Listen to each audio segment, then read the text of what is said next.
Welcome to a place where hearts unwind, infinite threads that gently bind, love and compassion in every line. Together we rise through space and time.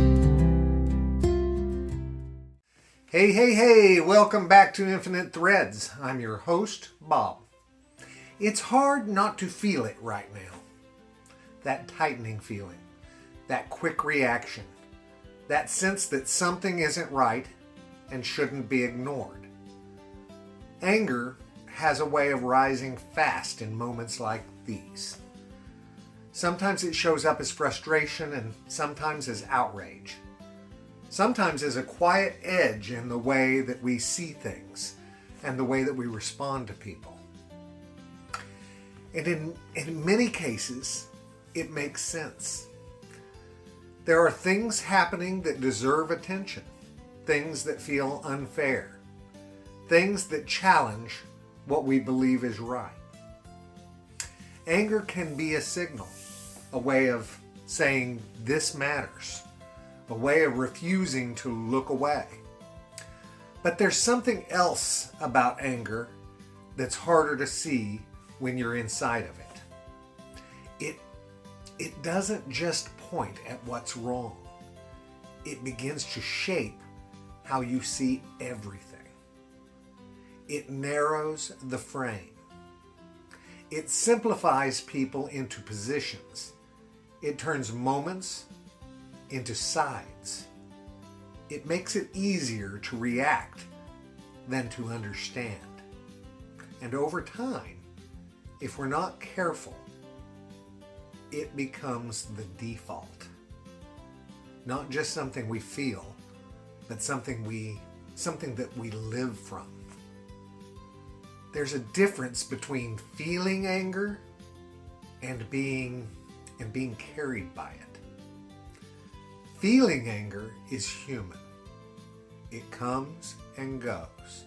It moves through you. It highlights something important usually. But when anger becomes the place that you're standing, everything starts to look different. Conversations become harder. Patience becomes thinner. And compassion begins to feel like compromise. And slowly, the part of you that wants to understand starts to take a step back. Not because it's gone, but because it's being drowned out. There's a kind of pull to anger. It feels strong. It feels clear. It feels like action. And in a world that feels uncertain, that clarity can be comforting. But clarity and truth are not always the same thing. Anger can point you towards something real, but it doesn't always show you the whole picture.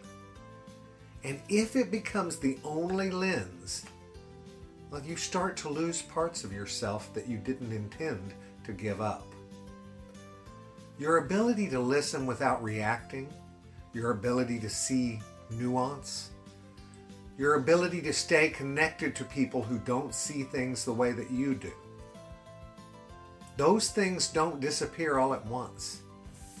They fade quietly, almost without you noticing, until one day something feels different, heavier, more distant, more divided, and then you realize the thing that started as a response has become a place that you've been living.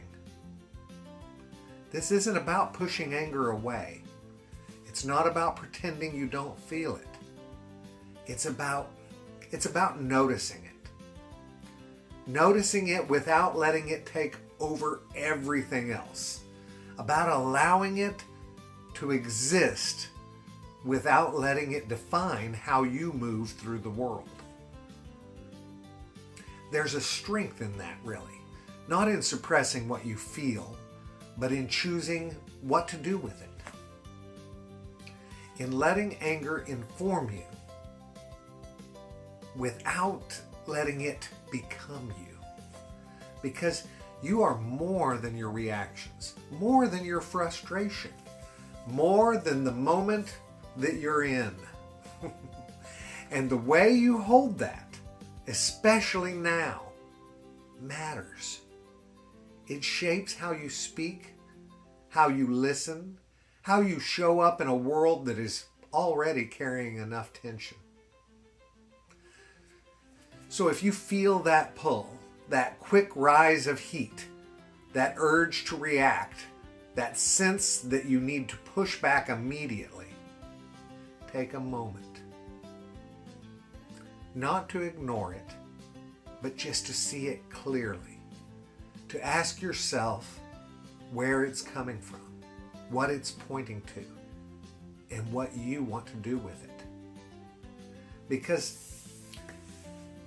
anger can light a fire, but it's up to you whether that fire gives warmth or burns everything around it. And sometimes, guys, the most powerful thing that you can do is to not let it take the wheel. I love you all very, very, very much. And you know what I need you to do.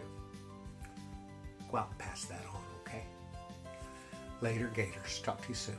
Bye.